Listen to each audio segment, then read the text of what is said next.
যুবক ভাইরা আছেন তাদেরকে বলো সবার কাছে জোরে করতালি খুব খুশি খবর। হ্যাঁ সেটা সঠিক মতো হবে।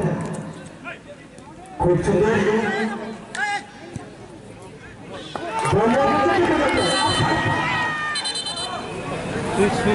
যতনা প্রমুখা সবাইকে নমস্কার। আটাল স্মৃতি নক আউট ফুটবল টুর্নামেন্ট, এই টুর্নামেন্টের ফাইনাল ম্যাচে আমাকে আমন্ত্রণ করার জন্য প্রথমে আমি যুব মোর্চার সমস্ত কার্যকর্তাদের নেতৃত্ব থেকে আর তার সঙ্গে সঙ্গে এই অঞ্চলের লোকপ্রিয় বিধায়ক নজওয়ান বিষ্ণুপতি দেববর্মা এবং এমডিসি রবীন্দ্র দেববর্মা এবং এখানে উপস্থিত নবাদর বণিক স্টেট ভারতীয় যুব মোর্চার ত্রিপুরা প্রদেশের সভাপতি, যুব মোর্চার সহসভাপতি এবং তার সঙ্গে সঙ্গে উপস্থিত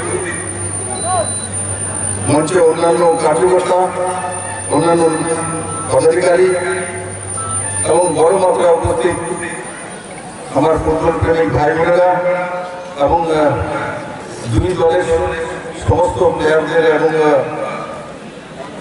যারা এই ফুটবল ম্যাচ আয়োজন করে তাদের সঙ্গে সহযোগিতা করছেন তাদেরকে এবং মিডিয়া বন্ধুদেরকে আমি প্রথমেই বিজয়ার শুভেচ্ছা এবং অগ্রিম দীপাবলির শুভেচ্ছা।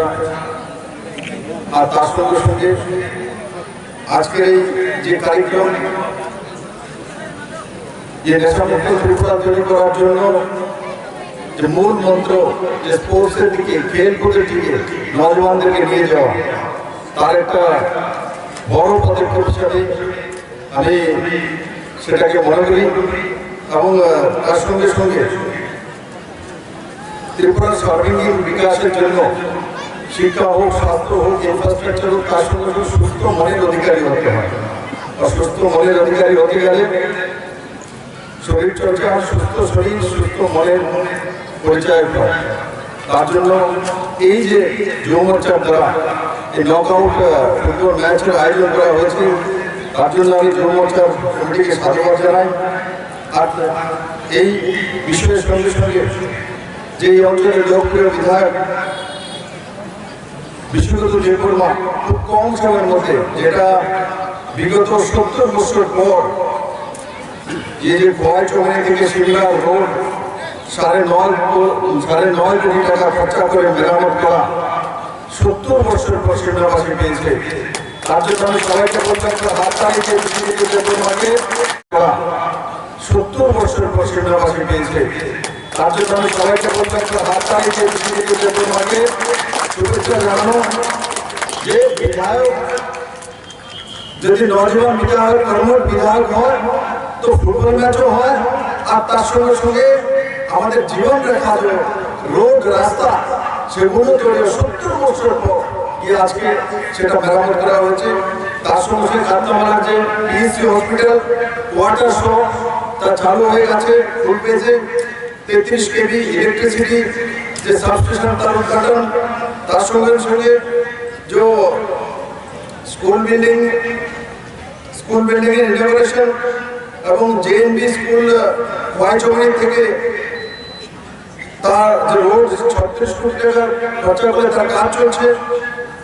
আর এইভাবে এডিসি এরিয়াতে প্রায় এই অত্র এলাকাতে 100 কোটি টাকা খরচা করে এই নতুন সরকার আসার পর কাজ শুরু করেছে। তাই বন্ধুরা, আমি আপনাদেরকে আজকের দিনে এটাই নিবেদন করবো, কারণ আমি যেখানে মুখ্যমন্ত্রী যায় তো স্বাভাবিকভাবে এই অঞ্চলের লোকেদের এটা জিজ্ঞাসা থাকে যে মুখ্যমন্ত্রী আমাদের জন্য কি করেছেন, কি দিয়েছেন। আমি তার জন্য কয়েকটা বিষয় আপনাদের সামনে তুলে ধরলাম। শুধু তাই নয়, সেটা আমি তার জন্য বলেছি কারণ কি এগুলো কোনোদিনই সিমলাতে হচ্ছিল না। যেগুলো স্বাভাবিক নিয়মে হচ্ছে সেগুলো হচ্ছে, এইগুলো হচ্ছিল না। কোনটা 70 বছর, কোনটা 20 বছর, কোনটা 18 বছর যাবৎ আটকিয়েছিল, সেগুলো সমাধান করা হয়েছে বিশ্বযুদ্ধ দেববর্মা যে এমএলএ আপনাদের লোকদের তার মাধ্যমে। আর তার সঙ্গে সঙ্গে এই সরকার জাতি জনজাতি মিলন সরকার বলবো, এই মিলেমিশে এই রাজ্য সরকার সবার উন্নয়নে এডিসি হোক, নন এডিসি হোক, আর সমস্ত ন্যাশনাল হাইওয়ে হোক, স্টেট হাইওয়ে হোক, আর সঙ্গে সঙ্গে প্রধানমন্ত্রী গ্রাম সড়ক যোজনা রোড হোক, প্রধানমন্ত্রী আবাস যোজনা হোক, ত্রিপুরাতে ভালো মাত্রা 1,59,000 ঘর একসঙ্গে স্যাংশন করা হয়েছে 5 সেপ্টেম্বর। ত্রিপুরার ইতিহাসে সেটা সবচেয়ে বড় যে 2,100 কোটি টাকা। এখানে অনেক বন্ধুরা আছেন যে সেদিন 5 সেপ্টেম্বর প্রধানমন্ত্রী আবাস যোজনা স্যাংশন পেয়েছেন। বন্ধু, আগামী কিছুদিনের মধ্যে আপনাদের কাছে কমসে কম 500 কোটি টাকা প্রথম কিস্তি 25,000 টাকা প্রত্যেকের অ্যাকাউন্টে পৌঁছে যাবে। সেই দিশাতে রাজ্য সরকার কাজ করছে এবং মার্চ এপ্রিলের পর যারা বাদ রয়েছেন, টাকা ঘর নেই, এমন কাঁচা ঘর আছে, ডিতে অ্যাপ্লাই করেছেন, সবাইকে কমসে কম আরো 70,000 প্রধানমন্ত্রী আবাস যোজনার ঘর প্রধানমন্ত্রী ঘোষণা করেছেন। আমি তার সঙ্গে সঙ্গে 70,000 প্রধানমন্ত্রী আবাস যোজনার ঘর প্রধানমন্ত্রী ঘোষণা করেছেন। আমি তার সঙ্গে সঙ্গে বলবো, এই কোভিড পরিস্থিতিতে আমরা প্রথম ঢেউ দ্বিতীয় ঢেউ দেখেছি, এখনো আমরা দেখেছি যে কিছু কিছু রাজ্যের মধ্যে কোভিডের আবার প্রভাব বেড়েছে, পজিটিভিটি রেট বেড়েছে। তার জন্য নতুন বিধিনিষেধ ত্রিপুরা সরকার লাগু করেছে এবং কালকে দেখেছি আমরা যে চোরাবাড়ি বর্ডারে প্রমাণিত হয়েছে বাইরে থেকে পশ্চিমবাংলা থেকে লোক আসছিল, তার মধ্যে পজিটিভ কেস পাওয়া গেছে। কিন্তু ত্রিপুরাতে এখন আর পজিটিভ কেস পাওয়া যায় না। তার জন্য সাবধানে থাকতে হবে। বহিরাজ্য থেকে যারাই আসবে, যে রাজ্যের মধ্যে কোভিড পজিটিভ সংখ্যা রয়েছে, তাদের কাছ থেকে সাবধান থাকা এবং নিজেকেও সাবধান রাখা। এবং ত্রিপুরা যে কোভিড পরিস্থিতি থেকে বেরিয়ে এসেছে, মাননীয় প্রধানমন্ত্রীর নেতৃত্বে আমরা যেভাবে কোভিডের ইঞ্জেকশন পেয়েছি, আমরা ডোজ পেয়েছি, আমরা নিজেদেরকে সুরক্ষা দিতে সক্ষম হয়েছি। তার জন্য মাননীয় প্রধানমন্ত্রীজিকে ধন্যবাদ জানিয়ে এবং আবারও এই খেলার যে কমিটি এবং যুব মোর্চার সমস্ত নেতৃত্ব এবং এই অঞ্চলের লোকপ্রিয় বিধায়ক বিশ্বজিৎ দেববর্মাকে ধন্যবাদ জানিয়ে এবং এই চিন্না অঞ্চলের সর্বাঙ্গীন উন্নয়নের জন্য এই সরকার আপনাদের সঙ্গে রয়েছে। এই মাত্র 3.5 বছরের সরকার হয়েছে, আপনারা চিন্তা করবেন না। এই সরকার সর্বাঙ্গীন বিকাশের কাজ করবে, সবকা সাথ সবকা বিকাশের কাজ করবে, জাতি জনজাতি হিন্দু মুসলিম বৌদ্ধ জৈন খ্রিস্টান সবার জন্য কাজ করবে, নজওয়ানদের জন্য কাজ করবে, আমার মহিলা বোনদের জন্য কাজ করবে। সেই দিশাতে আমার সরকারের যে গতি, সেই গতিকে ত্বরান্বিত করার জন্য আপনাদেরকে আমি আবারও সাধুবাদ জানিয়ে আমি আমার বিশেষ সমাপ্ত করছি। আর এই ফুটবল ম্যাচ দেখার জন্য আমিও আগ্রহী।